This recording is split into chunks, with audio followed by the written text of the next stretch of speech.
Hello friends, અત્યારે છે ને રિયલ હેન્ડમાં જેલ પેન્ટ કરેલી છે. તમારે ઘરે બેઠા જેલ પેન્ટ કઈ રીતે કાઢવી ને એ હું બતાવું છું. તો અહીંયા જેલ પોલિશ કરેલી છે, એની ઉપરનું જે શાઇનિંગ વાળું લેયર છે ને ટોપ કોટનું, એ આપણે રિમૂવ કરવાનું છે. જો સેમ આ જ રીતે ફાઇલરથી ટોપ કોટને આપણે બસ ખાલી રિમૂવ કરી દેવાનું છે, મતલબ કે સ્ક્રેચીસ વાળું કરી દેવાનું છે. ડાયરેક્ટલી આપણું જે લિક્વિડ છે ને આની ઉપર વર્ક નહીં કરે. તમારે કોઈ બી પ્રકારના એક્સટેન્શન અથવા જેલ પેન્ટ રિમૂવ કરવી છે ને તો તમારે ટોપ કોટને તો પહેલા કમ્પલસરી રિમૂવ કરવો પડશે. અને જે આ સાઈડનો ભાગ છે ને આ રીતે હોલ્ડ કરી રાખવાનો, જેનાથી છે ને ક્લાયન્ટને આપણું જે ફાઇલર છે ને ટચ ન થાય અને એમને જલન થાય નહીં. ઓકે, ત્યારબાદ આપણે ડસ્ટિંગ બ્રશથી બધી એક્સ્ટ્રા ડસ્ટને રિમૂવ કરીશું.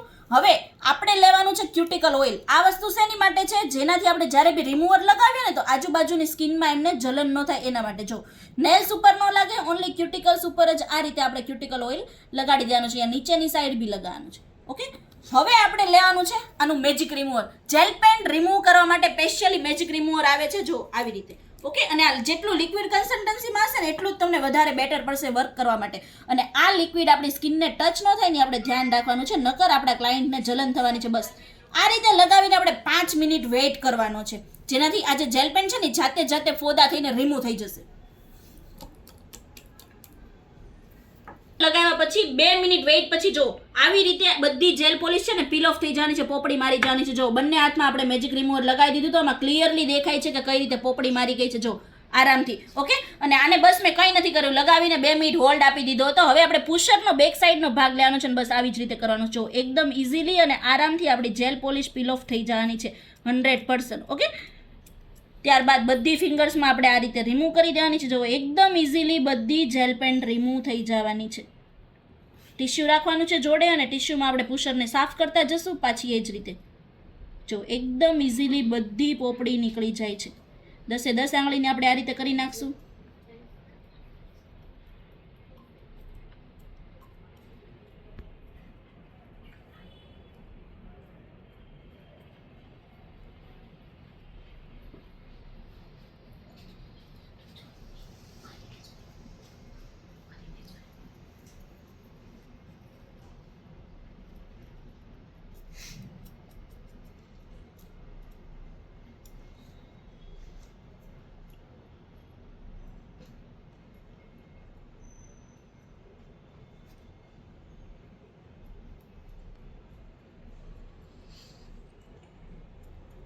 આમાં પ્રેશર હું જરી કંઈ નથી આપતી, બસ આસાનીથી બસ ખાલી ટચ કરું ને ત્યાં નીકળી જાય છે.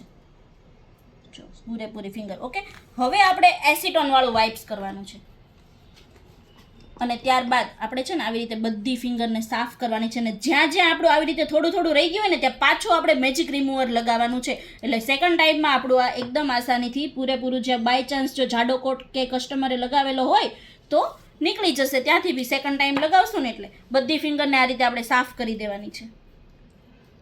અને ત્યારબાદ પાછું આપણે ફરીથી લગાવવાનું છે મેજિક રિમૂવર.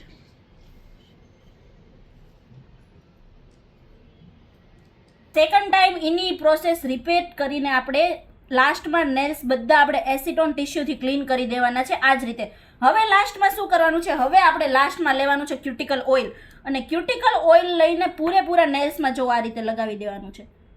ઓકે, અને આવી રીતે લગાવીને આપણે ક્લાયન્ટને 2 મિનિટનો મસાજ આપવાનો છે, જેનાથી આપણું જેલ પેન રિમૂવર 100% કમ્પ્લીટ થયેલું અહીંયા ગણાય છે. જો આ રીતે લગાવીને પછી આપણે ક્લાયન્ટને આ રીતે મસાજ આપવાનો છે. મસાજ આપશું ને એટલે બધું ઓઇલ એમની સ્કિનમાં ઉતરી જવાનું છે. જો ઓકે, તો આપણું અહીંયા જેલ પેન રિમૂવરની પ્રોસેસ કમ્પ્લીટ થાય છે, જે તમે જાતે બી કરી શકો છો. રિયલ હેન્ડમાં કરેલું વર્ક હશે ને અહીંયા કમ્પ્લીટ થાય છે. એની માટે તમારે એક તો જોશે મેજિક રિમૂવર, પણ મેજિક રિમૂવર સારી ક્વોલિટીનું હોવું જરૂરી છે, નકર આટલું સ્પીડમાં વર્ક નહીં થાય અને પ્રોપર વર્ક નહીં થાય. ત્યારબાદ તમારે ક્યુટિકલ ઓઇલ જોશે, ક્યુટિકલ પુશર જોશે, ફાઇલર અને ડસ્ટિંગ બ્રશ. આટલી વસ્તુની જરૂરત પડવાની છે, જેનાથી તમારી જેલ પેન રિમૂવ થઈ જશે ઘરે બેઠા અથવા તો કોઈ આર્ટિસ્ટ પાસે બી રિમૂવ કરાવી શકો છો. Okay, bye, thank you.